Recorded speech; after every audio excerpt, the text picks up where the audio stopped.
This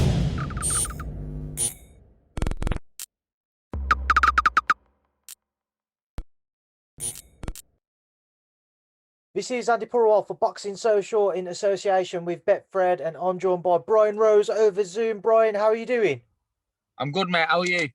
I'm good. It's good to catch up. It's been a while. Obviously, you was able to get back out. How did you feel? Obviously, you was back in March. Able to kind of get rid of the ring rust.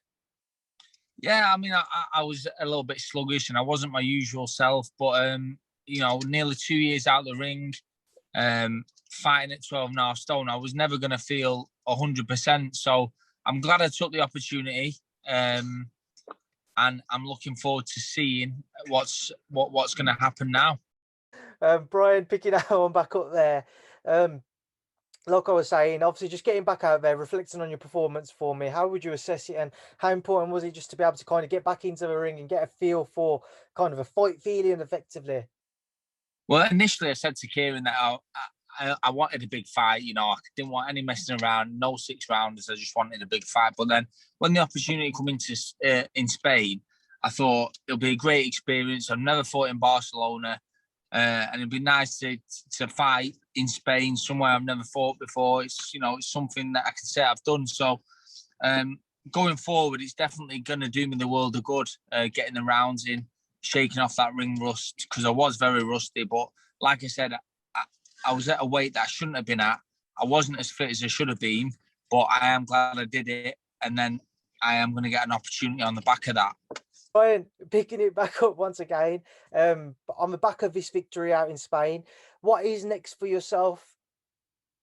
I've got a massive opportunity. It's not something that I can talk about at the moment because we're waiting for it to be announced, but it's a huge opportunity and it's a dream come true for me. It's somewhere that I've loved to have boxed, since I started boxing. It's actually somewhere where I said I would, the only time I would go is if I fought there. So, it's a massive opportunity for me. And it's also a dream come true in terms of the venue and where I'm fighting. So, I mean, just with that fight then, kind of, what could be the future for you if you was to be successful? From listening to you there, you don't really want to give too much away, but kind of looking at the level of opposition which you will be in the ring with, and from what you know, where do you think your career could go on the back of it if you was to be successful?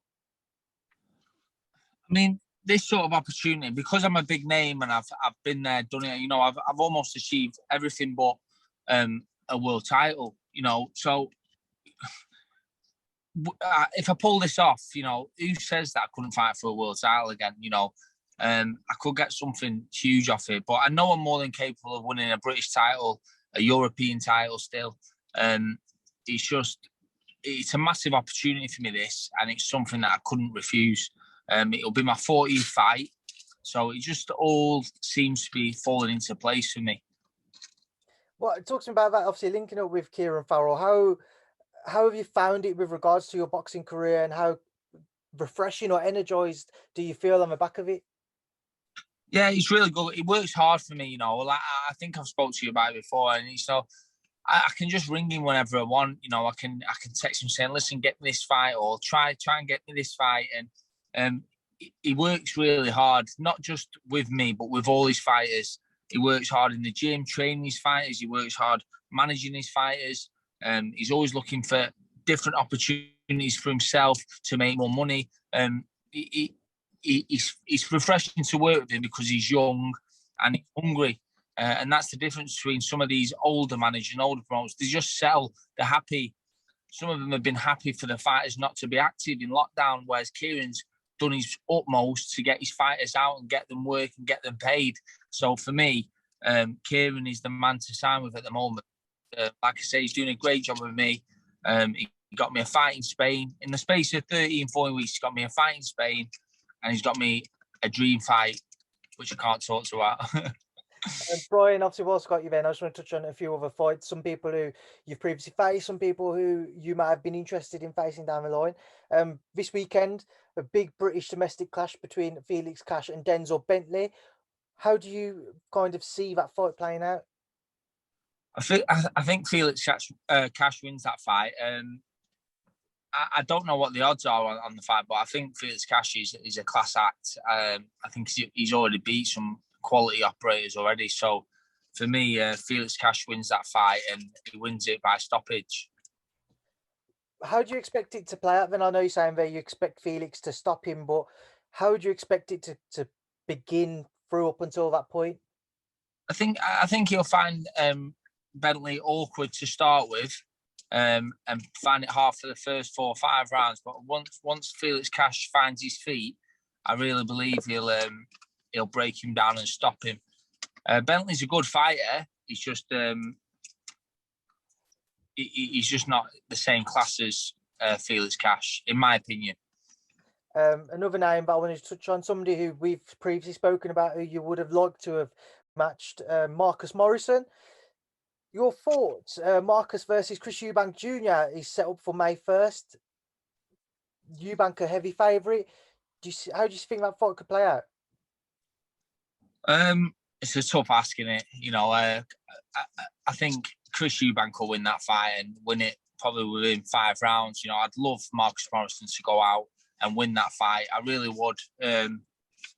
I just think he's up against it. You know, it's not a fight that I would fancy Chris Eubank, if I'm totally honest with you. You know, I'm not going to sit here and lie and say, I'd beat Chris Eubank, because it's a tough ask for anyone. So for me, Chris Eubank stops Morrison within 5 rounds, but I'd love Marcus Morrison to go and shock me and prove me wrong. Then another fight, just get your thoughts on a past opponent of yours. Demetrius Andrade overcame Liam Williams over the weekend. What did you make of Demetrius's win? Very good to start with, but I believe Demetrius Andrade struggles for the weight, and he struggles quite badly. So I think he starts really quick. If you notice, when he fought me, he had me over in the first round. When he fought Keeler, he had him over in the first round. Then he fought Williams, he had him over in the second round. He's starting quick in these fights because he's trying to get people out there early, because he's struggling late on. And he's proven again that Williams pushed him to the end. You know, the last 4 or 5 rounds, he looked like he was absolutely knackered, and he looked there for the taking. You know, a lot of people saying it's a ploy. You know, it's a plan to get in the bigger fights, but that's absolute bullshit, because there's no way. He was blown out of his arse. I think he needs to move up a weight.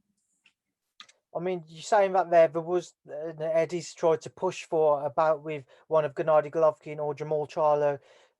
How do you think Demetrius would fare against one of those if he was to face them next?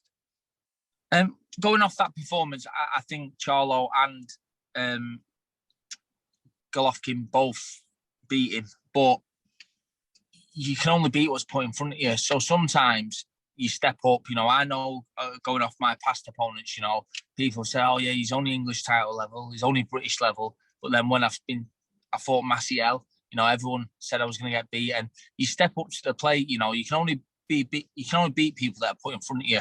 So you never know. But I do think, going off that performance, Charlo and Golovkin would both beat him. Although I would love Andre to beat them both, knock them both out, because it makes me look a little bit better. Brian, another fight coming up, which is on May 8th, a big one out in America. Saul Canelo Alvarez, Billy Joe Saunders, unification bout. Does Billy Joe possess the style to overcome what many consider to be the pound-for-pound star of the sport? He's definitely got the style, and he's got the best chance in a long time of someone beating Canelo. I believe, again, Billy Joe Saunders will push Canelo. But Canelo doesn't mind losing them rounds, does he? You know, he don't mind losing them rounds early on, because he knows where he's going. He's almost like tricking them into a right hand or a left hook. He's so clever. But I do really believe Billy Joe Saunders will win 6, 7 rounds. I was having an argument with Bobby in the gym the other day, and Bobby was like, he won't win a round. I was like, telling you, you know, he might beat him on points. But like I say, Canelo is a great fighter, and if I had to bet, I'd bet on Canelo. You know, I would put my money on Canelo, but at the same time, Billy Joe Saunders has got a massive chance, a massive opportunity of beating Canelo. And then final one I wanted to put to you, one which has been spoken about for a while, just hasn't happened, and there's nothing kind of seemingly in the works as of yet. But Anthony Fowler, somebody you previously faced, and Ted Cheeseman. How do you think that fight could play out if they were to meet each other? I think it's a brilliant fight. 6 months ago, I would have said Fowler. Now, Cheeseman, with the experience, the tough fights that he's had, it's a 50-50 fight. And I hate sitting on the fence. I really do, but I'll have to sit on the fence because I really do believe it could go either way, that fight. It'd be a cracking fight, brilliant fight. Fowler's massively improved under McGuigan, so he's got that slight advantage. But like I say, Cheeseman's got that experience. All right, Brian, we will leave that there now and leave you to enjoy the rest of your day. I appreciate your time as always. Thank you for speaking to Boxing Social. Thanks, mate.